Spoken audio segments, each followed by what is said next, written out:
Hi guys, welcome back to my channel. എല്ലാവർക്കും സുഖമാണല്ലോ. അപ്പോൾ ഇന്ന് ഞാനൊരു കറി റെസിപ്പിയുമായിട്ടാണ് കേട്ടോ വന്നിരിക്കുന്നത്.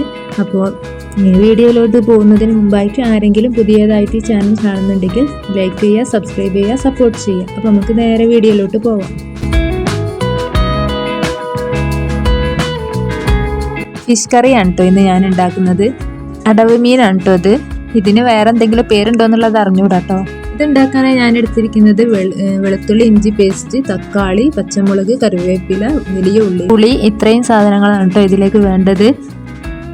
ഇതുണ്ടാക്കാനായിട്ട് ഞാനിവിടെ ഒരു പാത്രം എടുത്തിട്ടുണ്ട്. അതിലേക്ക് അരിഞ്ഞു വെച്ച വലിയ ഉള്ളി ചേർത്ത് കൊടുക്കാം കേട്ടോ. പിന്നെ ചതച്ച് വെച്ചിട്ടുള്ള ഇഞ്ചി വെളുത്തുള്ളി പേസ്റ്റ് ചേർത്ത് കൊടുക്കാം. ഇനി ഇതിലേക്ക് എടുത്തു വെച്ചിട്ടുള്ള പച്ചമുളക് ചേർത്ത് കൊടുക്കാം. ഇനി തക്കാളി ഇട്ട് കൊടുക്കാം. ഇതിലേക്ക് വേണ്ട മസാലകൾ ഇട്ട് കൊടുക്കാം. ഒരു 1/2 ടീസ്പൂൺ മഞ്ഞൾപ്പൊടി, 1 ടീസ്പൂൺ മല്ലിപ്പൊടി, 1 ടീസ്പൂൺ മുളക് പൊടി, 1/2 ടീസ്പൂൺ പെരിഞ്ചീരകം, ആവശ്യത്തിനുള്ള ഉപ്പ്. ഇത്രയും ഇട്ട് കഴിഞ്ഞാൽ ഇതിലേക്കുള്ള പുളി ഒഴിച്ചു കൊടുക്കാം കേട്ടോ. ഇനി കുറച്ച് വെള്ളം കൂടെ ചേർത്തിട്ട് ഈ വെജിറ്റബിൾസ് എല്ലാം കൂടെ ഒന്ന് കൈകൊണ്ട് കുഴച്ചെടുക്കണം.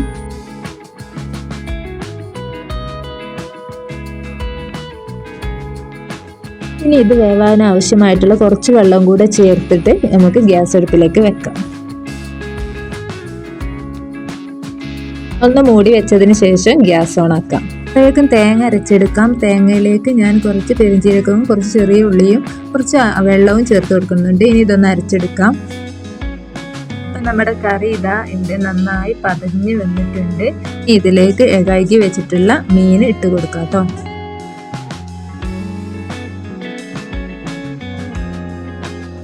ഞാനിതാ മുഴുവൻ മീനും ഇട്ട് കൊടുത്തിട്ടുണ്ട്. ഇനി ഇതൊന്ന് ജസ്റ്റ് ഒന്ന് ഇളക്കിയെടുക്കാം.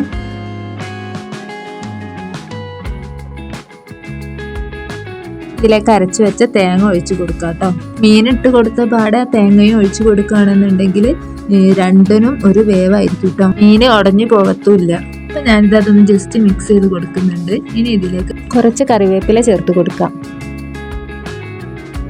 ഈ കറി ഒന്ന് വറവിട്ടെടുക്കണം. അതിനായി ഞാനിത് ചെറിയൊരു പാൻ ഇവിടെ വെക്കുന്നുണ്ട്. ഇതിലേക്ക് കുറച്ച് വെളിച്ചെണ്ണ ഒഴിച്ചു കൊടുക്കാം കേട്ടോ. ഇതിലേക്ക് ഞാൻ ചെറിയ ഉള്ളിയാണ് ഇട്ട് കൊടുക്കുന്നത്. ഉള്ളി ഈ ബ്രൗൺ നിറമാകുമ്പോൾ നമുക്ക് കറിയിലേക്ക് ഒഴിച്ചു കൊടുക്കാം കേട്ടോ. അപ്പം നമ്മുടെ ഫിഷ് കറി ഇവിടെ റെഡി ആയി വന്നിട്ടുണ്ട്. അപ്പോൾ ഇന്നത്തെ വീഡിയോ ഇത്രയേ ഉള്ളൂ. വീഡിയോ എല്ലാവർക്കും ഇഷ്ടപ്പെട്ടെങ്കിൽ ലൈക്ക്, സബ്സ്ക്രൈബും ചെയ്ത് സപ്പോർട്ട് ചെയ്യണം കേട്ടോ. വീണ്ടും കാണാം. അതുവരേക്കും ബൈ.